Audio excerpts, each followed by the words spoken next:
बांग्लादेश के जो मिनोरिटीज हैं, हिंदू कम्युनिटी है, वो बॉर्डर पे, ये वीडियो मैंने भी देखी कि वो बॉर्डर पे जाके हिंदुस्तानी जो फौजी हैं उनके तरले मिन्नत कर रहे हैं कि प्लीज हमारी जान बचा लें, हमें आप हिंदुस्तान में शामिल हो लेने दें। लेकिन देखें, हर मुल्क की अपनी एक पॉलिसी होती है, ये नहीं होता कि ऐसे बॉर्डर खोल दिया जाए कि मुतालबात मान लिए गए, आपकी हर बात मान ली गई, आपकी गुंडागर्दी को पूरा तस्लीम किया गया, उसके बाद भी आप बांग्लादेश में सुकून नहीं लेके आ रहे, आप मिनोरिटीज के ऊपर जुल्म पे जुल्म किए जा रहे हो। यार खुदा का नाम लो, कोई दीन इस्लाम ऐसा नहीं है, ना दीन इस्लाम में ऐसी कोई बात बताई जाती है, ना दीन इस्लाम में ये कहा जाता है कि हिंदुओं के जाके मंदिर तोड़ो या हिंदुओं को चुन चुन के मारो। हमारा इस्लाम ऐसा नहीं कहता। इन्होंने कौन सा इस्लाम पढ़ा है हमें नहीं पता, हो सकता है इन्होंने अमेरिका का इस्लाम पढ़ लिया हो जो अमेरिका पढ़ाना चाह रहा है। जब पड़ोस में आग लगती है तो सबसे पहले असर सरहद पर पड़ता है, यानी बॉर्डर पर पड़ता है। और आज दक्षिण एशिया में यही आग बांग्लादेश से उठती दिखाई दे रही है। वो इंकलाब नहीं था भाईजान, मैंने अपनी पिछली वीडियो में भी कहा था, वो अजाब था। और ये बांग्लादेश के लोगों को चंद सालों में ये अजाब पता चल जाएगा जब अमेरिका पूरा इन्वॉल्व होगा। अमेरिका ने अपना वजीर आजम तो अमेरिका ले आया उस मुल्क में, अब वो अपने कर्जे भी देगा उस मुल्क के बीच में। और हो सकता है आने वाले टाइमों में बांग्लादेश इस लेवल पे आ जाए कि इनके हाथ में भी कटोरा हो और ये पूरी दुनिया से भीख मांग। अल्लाह ना करे ऐसा हो कि जो जनरेशन है ना, ये इंकलाब नहीं लेके, ये अजाब लेके आए हैं। से शेख हसीना वाजिद जो भी थी, वो बांग्लादेश की इकोनॉमी को ऊपर लेके जा रही थी, उनका इंफ्रास्ट्रक्चर जो होता है उसे बेहतर कर रही थी, उनके हॉस्पिटल बेहतर हो रहे थे, उनके हर इलेक्ट्रिसिटी बहुत अच्छी जा रही थी उनकी, मतलब इंडिया उनकी हेल्प कर रहा था। हम लोग देख के समझ भी जाते हैं, क्योंकि मेन स्ट्रीम मीडिया, मेरी मेन चीज जो है ना, मैं हमेशा बात करता हूँ कि मेन स्ट्रीम मीडिया जो आपको दिखा रहा होता है, क्या वो हकीकत है, क्या वो सच है, कि क्या वो मेन स्ट्रीम मीडिया हमारे तक 100% में डिलीवर कर रहा है हर चीज। ठीक है, लेकिन आबिद भाई, स्टूडेंट्स को इसका मतलब है या तो क्या मतलब यूनिवर्सिटीज में, कॉलेजेस में जाके ये बताया गया कि भाई शेख हसीना की गवर्नमेंट करानी है, कैसे? मतलब हमने तो देखा स्टूडेंट सड़कों पे निकले हैं। साहब वो स्टूडेंट नहीं थे, स्टूडेंट कभी अंडर गारमेंट्स लहराते हुए नजर आएंगे। स्टूडेंट क्या होता है? स्टूडेंट का मतलब होता है पढ़ने वाला इंसान, एजुकेटेड इंसान, पढ़ा लिखा इंसान।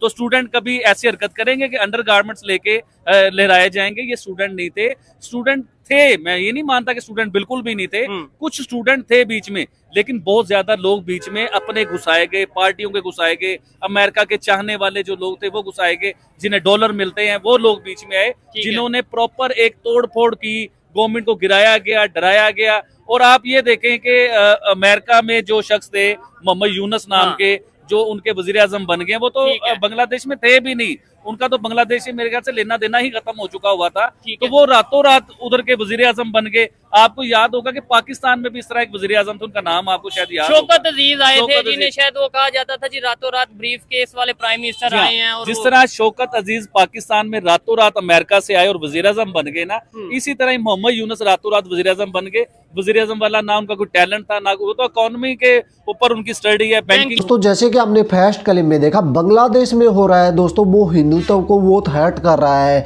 इंडिया के लोग भी उसके लिए प्रोटेस्ट कर रहे हैं, लेकिन दोस्तों बांग्लादेश में जो मुस्लिम कम्युनिटी है वो हिंदुओं को मार रही है दोस्तों। और जी दोस्तों, जैसे ही इलेक्शन पास आते हैं बांग्लादेश के यूनुस सरकार के, तो यूनुस ऐसी गड़बड़ाहट पैदा करता है कि प्रोटेस्ट होने शुरू हो जाते हैं। कभी हिंदू टेंपल तोड़े जाते हैं, कभी जिंदा जलाया जाता है हिंदुओं को, कभी बच्चियों को मारा जाता है। ऐसे हरकतें सामने आती हैं ताकि इलेक्शन ना हो और वो बना रहे। यूनुस से दोस्तों जो बांग्लादेश में हिंदुत्व को मार रहे हैं, वहाँ के लोगों को मार रहे हैं, वो कंट्रोल नहीं हो रहा है।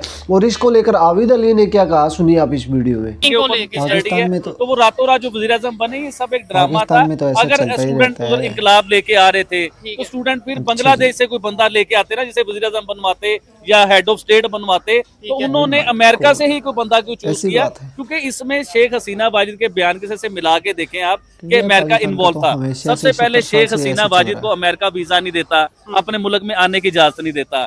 फिर दूसरे नंबर पे कि अमेरिका से ही बंदा आता है और वो हेड ऑफ स्टेट बन जाता है बांग्लादेश का। इस चीज को भी ज़हन में रखिए आप। ठीक हो गया। अच्छा, क्या कहना चाहेंगे इस टाइम? समझ लें फिर जो अमेरिका का मकसद है, इसका मतलब कि यूएसए इतना पावरफुल है कि जिस कंट्री में चाहे वो पाकिस्तान हो, चाहे वो बांग्लादेश हो, जिस कंट्री में चाहे वो अपनी गवर्नमेंट बना सकता है और अपनी मर्जी के। नहीं, ये सिर्फ जिस मर्जी मुल्क में नहीं है, इस खित्ते के ऊपर अमेरिका अपना राज, अपनी गुंडागर्दी, अपनी बदमाशी, अपना सिलसिला लेके आता है इस खिते के ऊपर। ठीक है। बड़े सगीर पाक हिंद हो गया, एशिया हो नहीं, गया। अगर बात करें इस सारे एरिया की तो इसमें तो इंडिया भी आता है, फिर इंडिया के ऊपर क्यों नहीं आज तक ऐसी सिचुएशन आई, क्या इंडिया के खिलाफ क्यों नहीं? आप मेरी ये बड़ी बात सुने ना, आज आप भी सख्त बात सुने।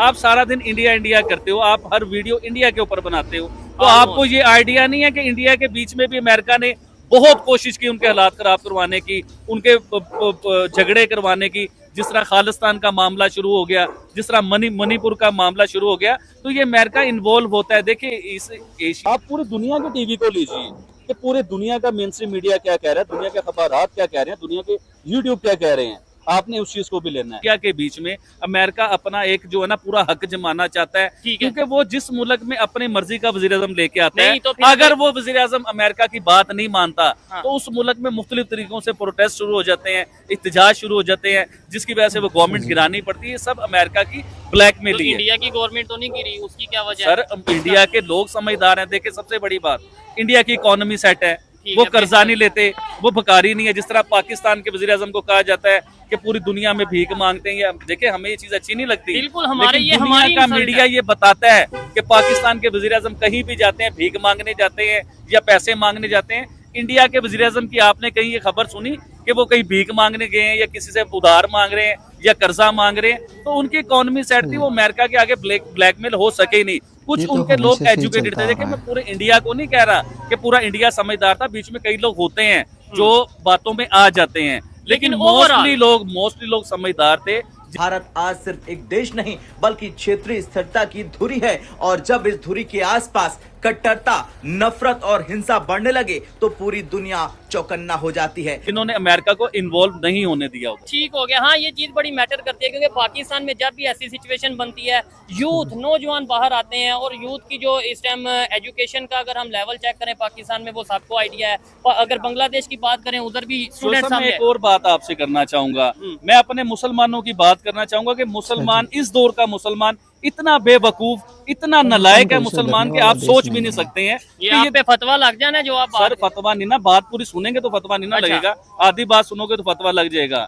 देखें अमेरिका जो मुसलमानों को दहशतगर्द डिक्लेयर करता है पूरी दुनिया के बीच में, हम उस अमेरिका के पीछे लग के एहतजाज भी करते हैं, प्रोटेस्ट भी करते हैं। अभी आप देखें पाकिस्तान में या बांग्लादेश में जो भी जमातें प्रोटेस्ट कर रही होती हैं, या गवर्नमेंट को ब्लैकमेल करना होता है, या अपनी बात मनवानी होती है, या प्रेशर डालना होता है, तो वो मजहबी जमातें होती हैं, वो कोई दूसरी जमातें नहीं होती, वो मजहबी जमातें होती हैं। तो मैं मुसलमानों को ये कहना चाहूंगा कि आप इतने बेवकूफ कैसे हैं?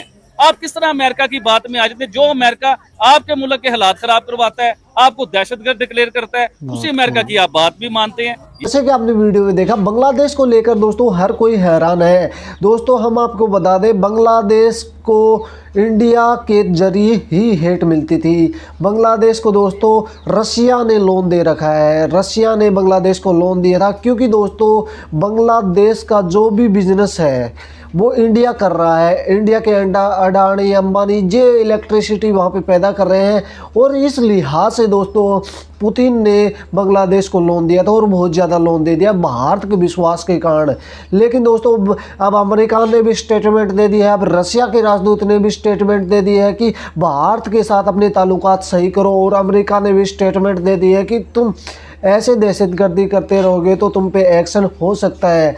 दोस्तों जिस बांग्लादेश की टके की वैल्यू नहीं थी, वो आज हिंदू के लोगों को मार रहा है, एक धर्म दूसरे धर्म से नफरत फैलाना सिखा रहा है। ये कहाँ की इंसानियत है? और दोस्तों इन चीज़ों को लेकर इंडिया में प्रोटेस्ट हो रहे हैं, हर जगह प्रोटेस्ट हो रहे हैं, हर देश आवाज़ उठा रहा है। और ये वीडियो देखकर आपकी क्या राय, अपनी राय कॉमेंट बॉक्स में जरूर देना। हम मिलते हैं आपको कोई और नेक्स्ट वीडियो में, जब तक के लिए बाय।